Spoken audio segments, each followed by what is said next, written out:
You're listening to BizQuik. This is where Julie and Corey provide quick and useful information to small business owners. BizQuik is the podcast where small business owners get to showcase their businesses and receive expert advice and guidance in areas many entrepreneurs struggle with. And you, the listener, get solutions, tips, and tricks on real-world topics that many small business owners face. Julie and Corey are the experts small businesses hire when they need solutions. And the BizQuik podcast is just one way they deliver those solutions. Let's start the show. Hello and welcome to BizQuik. I'm Corey. And I'm Julie. And on today's show, you have me and Julie, and that's it. And we are going to talk about important traits that entrepreneurs should have. And I think we're going to try and keep this as general as possible because obviously depending upon the type of business or industry or whatever, like you're going to, things will change and or things will be different for that type of person and different circumstances in life and all of that. But I think that there's certain things that every entrepreneur should have. But before we jump into that, or maybe this is the question for the end, I don't know. I'll let you decide. If people don't have these traits, should they be an entrepreneur? Let's ruminate on that one and save it till the end. Okay. But before we dive in, and I'm going to ask you a question, I just want to ask our listeners something we normally say at the end of the podcast is if you find yourself loving this show because it's so interesting, engaging, you learn little tidbits, you find yourself laughing, you should subscribe and you should share it with your friends and family and even people you don't like, because in all honesty, the more you share it, the more people we have that listen, the better the show gets. So if you want to support us getting better and bigger, subscribe, like, give us a review, share. All right, Corey, in your mind, what is the single most important trait that an entrepreneur needs to have? And most important, I don't know. I'll have to think about that. I'm going to give that one at the end. I think we're going to round it out. Okay. Because I think there's a lot that they need to have. I think being a risk taker by nature, is an important part of being an entrepreneur. You need to be able to analyze risk, understand risk, and not only that, accept losses. Because when it goes to gambling, for example, as everybody out there probably knows, we love to gamble, and yes, we do. I love talking to my friends about gambling, and some of them are enjoy it as much as I do, and some think it's just crazy. And it's one of those things where if you sit down at a poker table and you're up $100, let's say you sit down for 30 minutes and you're up $100. There's two types of people in the world. There's the people who are going to say, "Ooh, I just made $100, take it and walk away." And those aren't us. That's not us. And then there are the people who are going to, take it, walk away, and never play poker again. Yep, I got lucky once. It's never going to happen exactly. again. Yeah. Or they're the people who are going to say, "Oh, I made 100. Let's turn that into 2." Yeah. And I think that the latter is more appropriate for entrepreneurs to a degree. Because there's obviously people who have gambling problems out there. You need to know when to cut your losses and walk away. Or when you're up, when to walk away, knowing that you're going to come back another day. But I think that's an important trait. What about you? I think, so I'm going to go with this one first. Resiliency. I really think that you have to be able to bounce back from losses or from tough lessons. You have to be things that don't work. You try something, it doesn't work, and you need the bounce back, and you need to know one failure does not mean that the business has failed or that I'm a failure as an entrepreneur. So to me, resiliency is really key to being an entrepreneur. Yeah, and I think that kind of goes hand in hand because with the risk taking, because when times are good or times are bad, regardless, you need to be able to put it all in perspective and know that the good times aren't going to go on forever, and neither the bad times, and you have control over that to a degree as well. Yes, I would agree. I would agree with that. I like that. I like that thinking, and I think that resilience to me is a muscle that you build, right? You get the more difficult situations you work through, the more resilient you become, the better you get at going through difficult things. And so if you're just starting out as an entrepreneur and you haven't really experienced a lot of hard things in your life, that's what she said, then it is really important that you understand in those, early months and years that those difficult situations you encounter are just helping you build that resilient muscle. Sure. And it's funny. So right before we started this podcast, we hopped off a call with a younger gentleman who is in marketing. And I say younger, he's younger than Julie and I, but the way that he not by much. Well, but he asked for our some wisdom, some sage advice from the older people on the phone call. And he asked like if there was one piece of advice that we could give to him, and it was just kind of out of nowhere, just like parting, like what piece of advice would you give to me? And it was first we needed some context because we were like, what do you mean? Advice? Don't do drugs? Yeah, like it could be anything. He's like, what would you tell your 24-year-old self? And I told him, well, what I would tell my 24-year-old self is probably different than what you need to hear right now. But so my advice was be flexible, and I think that's important. But the one thing that after we got off, I was like, well, the one thing that I really wanted to say, I guess, or the point I was trying to get across is that you have control over certain parts of your life. There's certain things that you can control, certain things that you can't control. And there's no sense in getting upset over the things that you can't control. And those are often, in my opinion, the big things in life, like the big events, a pandemic, somebody dying, like all of that stuff. Like those are the things that you can't control.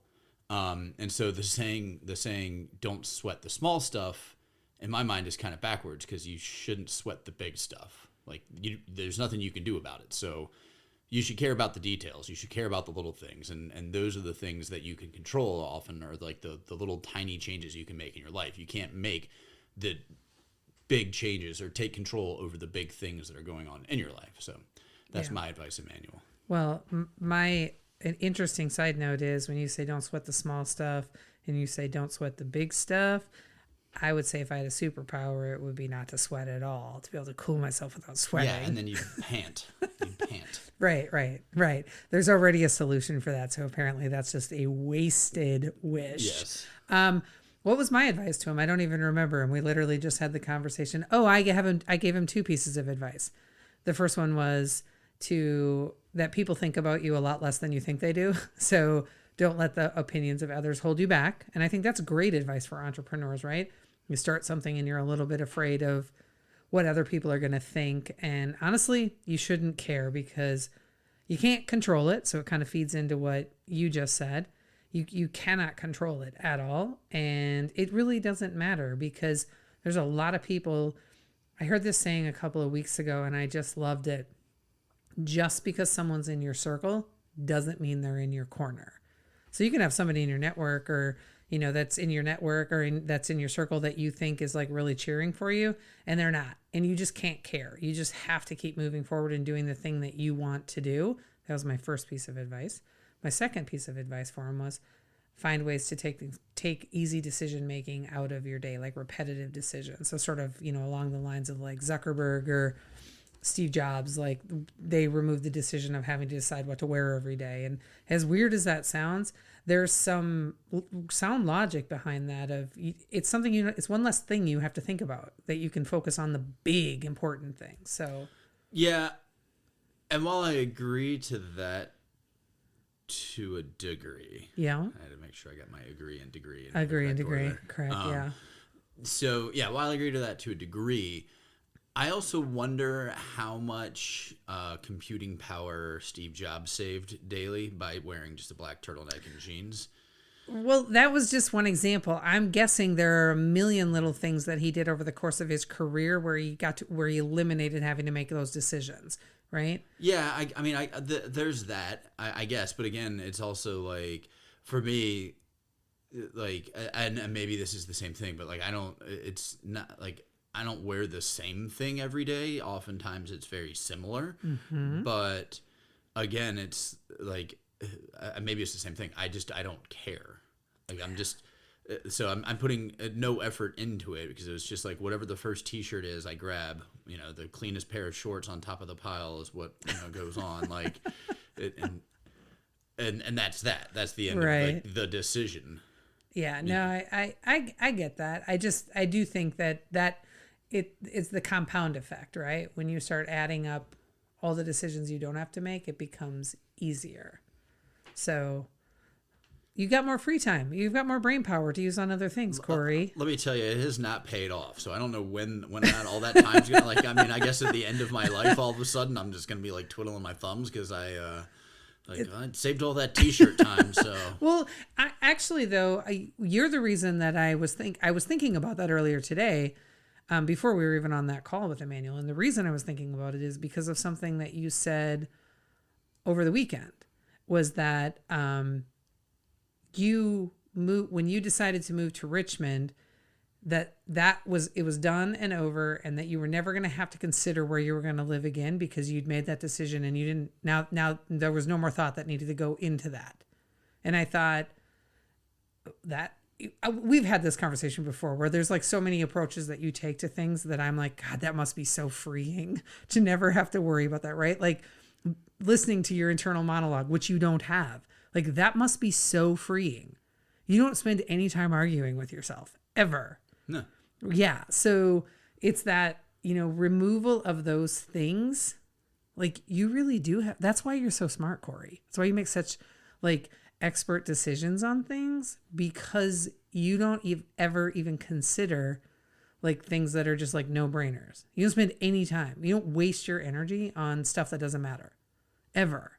Sure. I mean, and that's not to say that I don't make calculated decisions. Oh, no, I didn't mean that at all. I don't think some things through, but for the most part, and that's, we can get into that, which would be another good trait that entrepreneurs should have before we take a quick break. But that's, just being confident in your decision. Don't second guess what you're doing. Yeah. And it's not, there's a difference between being stubborn about your decision. And, well, you are stubborn. Sure, but I also will admit when I'm wrong. It happens very rarely. But I immediately was like, when's the last? Well, you do. You admit when you're wrong. Like if I make a decision and it's a bad decision, I'll own it. Yeah. But for the most part, like, it's if you're going to make a decision, make it and go with it. Don't second guess yourself. Don't ask for a million opinions before you make it. Just make a decision, own it, and if you're wrong, you're wrong. Make another one next time. Make it better, make it worse. Doesn't matter. Just make it, own it, and go with it. Yeah, use the data that you gathered from making the wrong decision. But I did not mean that you don't make calculated decisions. That's not what I was saying. I'm just clarifying it for all of our listeners out there. Okay. I'm not just lucky. Let me tell you, if you look at my betting, my win-loss record, you can know that I'm not just lucky. Right on. Yeah. Okay. Should we take a break? Yeah, let's do it. All right. Hey everyone. If you're like most entrepreneurs out there, time is not something you ever seem to have enough of. We get it. There are a million things that need your attention both in business and in your personal life. That's why we created Time Bomb. This is a self-paced course designed to help you determine what your time is worth and where you should be spending those precious hours every day. Right now, we have an option to buy the bundle, which also includes products designed to help you become more efficient with your time. It's a $70 deal you're getting for only an additional $30. Head on over to sbpace.com to learn more. Time Bomb. Take control of your calendar, gain control of your life. All right, everybody, welcome back. We are going to continue the conversation about the traits that entrepreneurs should have by talking about actual traits that they should have. I know. And not really tell some stories or, whatever it is. Stories are good, though. Stories are good. And people learn through story. They do. You are correct. Yes. I think a trait of being a good entrepreneur is being a good storyteller. Yeah, and a good listener as well. Oh, listening is so important, yes, Corey. It is. Yes, it is. We could all learn from that piece of advice, Julie. I feel like that's a message for me. No, it's actually for me. But yeah, so communication is definitely a trait that every entrepreneur should have, like good communication skills. And I would say, and I think that you would agree, that the communication skills and abilities would differ, and they should just fit your culture. Not everybody needs to be that open door. Hey, everybody, come to my house and whatever. It's like you just need to be able to like consistent and transparent, and consistency. I think is the key. Yeah, I think it's different when if you have employees, your communication, abilities and the mechanisms that you use to communicate. I think you've got to be like transparent communications are just the best in general. Like you can't go wrong with communicating transparently with, your customers or your employees, but you don't have to be, great at written communication in order to be a good communicator. Right. So I think there's a lot of options in terms of communication, and you just need to make sure that you're at least, skilled and adept at one of them. Well, and like what I'm saying is that you just need to be consistent and clear in your communication. So if you have that bubbly personality, your communications can reflect that. And if that's what you want your business's culture to be, it could reflect that. But if that's not who you are or your business's culture, then it doesn't, don't try and be something that you're not. So your communication style, not necessarily style, your tone, your voice, whatever, like it needs to fit the culture. Yeah, I would agree with that. I think that an important trait for being an entrepreneur is the ability to stand up for yourself and defend yourself, right? And I don't know if I'm using the right words there, but I think it's real easy to kind of get down on yourself as a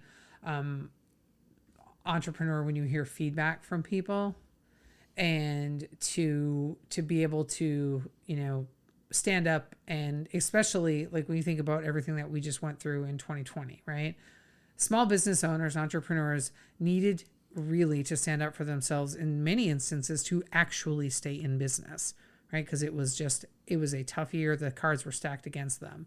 So you feel comfortable standing up for your rights and standing up for the rights of your business and for staying in business. And if you don't feel comfortable being vocal and defending yourself, I think that's going to lead to problems down the road. Yeah, and that comes back to, I think, confidence and being assertive. Because and also, I mean, you don't necessarily need to be the one who's being vocal, but you need to at least be able to be confident in or comfortable supporting those who are, because you don't need to be the person with the placard on the side of the road yelling at cars as they drive by, but you need to be able to support the people who are willing to do that. Yes, yep, and I think assertive was probably the word that I was looking for. Okay, you're welcome. You You can think? use that. Thank you. I think another one, creativity. Yes. Yeah. You hesitated. You don't think that? Understanding creativity, because not everybody can be creative or creative in the ways they need to, but I think that they need to be able to understand and appreciate it. Well, so what's interesting, I'm now going to ask you to tell me what that means to you when you hear creative. What does that mean to you? Do you think you're creative? Yes. Okay. You were so firm on that. Yes. Do you think I'm creative? Yes. Okay. Would you agree we are creative in very different ways? Yes. Yes. So what is being creative? What does that mean to you? I mean, it's thinking outside the box. It's being able to see what's, read between the lines and interpret things differently and view things from different angles, like when it comes to business. It's being able to see the big picture, but also have an eye for the details. Like it's kind of just like that all encompassing, like being able to when an artist creates a painting, like they not only are like focusing on the little details throughout, but they've got a vision for the entire picture that they're creating. Mm-hmm. And for somebody looking at that, you can see the whole picture, and if you get up close, you can see the details, and every time you look at it, you might get something else based upon the current state of mind that you're in at the time. So, I think that it's knowing that you might not be the person who can create that piece of art, but you can appreciate it in a way. Interesting. Okay. Is also like a part of being creative. Yeah. And for the record, I was going to say, if you were going to say that you were not creative, I was going to tell you that you were wrong. You are extremely creative. I'm the most creative one out of the two of us, Julie. That might be true. I'm not really sure. If you're the most creative one, then I have the better ideas. No. I have more ideas? Yes. Quantity does not necessarily reflect quality. Yeah. Yeah. No, you are. I frequently think when we are on calls with clients that you have missed your calling and that you should be in marketing, because you come up with some of the best marketing ideas of anyone I have ever met. Well, I've always said that my dream job is to be like just in a room and I just get to approve or disapprove or whatever, reject every piece of marketing ever that goes out, whether it's a local like radio spot or like a national marketing campaign, because that would be my dream job, to be like, nope, that's terrible. What were you thinking? Okay, that works. That sucks, but whatever, because it's like we all see those like commercials on TV, like especially like local commercials. Yeah. And local news is probably like the biggest offender. It's like your local news and like a local retail spot, whatever. Like they have, for some reason, their dog's always involved. Oh yeah, or like a local car dealership. Yeah, exactly. Yes. There's a green screen. Yes, yeah, yes. Like all of that. Like I want to be like, nope, start over. Yeah. But yeah, but I mean, to your credit though, the not persistent, I guess, might be the word that I'm looking for. Like we were talking about, like you're always coming up with ideas, and you're not like you're not afraid of getting shot down. No, I'm so used to it with you. It doesn't even. Yeah, but it's like not settling. I don't know. The resilience of just coming back again Well, and it's again. not even resilience. It's like not being okay with complacency. I don't know what the word is. There's probably a word that would describe all of this. And Yeah. but like it's like not being okay with the status quo. Because if you're okay with the status quo and clocking in at 9 and leaving at 5, go get a job in corporate America. Yeah. The entrepreneurs are the ones who are, I'll clock in at 6 a.m. and I'll clock out at 10 p.m. and then I might take the next 2 days off. Who knows? Like Yes. type of thing. Yeah. Because it's like, or I'm going to work my ass off this year so that I don't have to work at all for the next 5 or whatever it is. But like, like coming up with those ideas and trying something new. And then if that doesn't work, try it, like, try something different. And if that doesn't work, adjust it and retry it. You know? The hardest part of like the ideas and trying something new, honestly, is convincing you that we need to do it. Sure. That's the hardest part, because while I'm really great at coming up with ideas, I'm not great at articulating the ideas to you in a manner that you really can conceptualize and be like, okay, I see where you're trying to go. Right. And that's probably the thing that I need to work on, is that there is a language barrier between the both of us, even though we both speak English as our first language. True, but I also feel like it's one of those things. It's like, you remember growing up and you're driving home from somewhere and you try and convince your mom or dad. You're like, oh, can we stop at someplace, like get fast food or whatever? Like, no, we have food at home. Like, I feel that way with you, where you walk. I got this idea. I'm like, no, we have ideas already, Julie. That's fair. Yes, that is. No, we're already doing this, Yeah. right?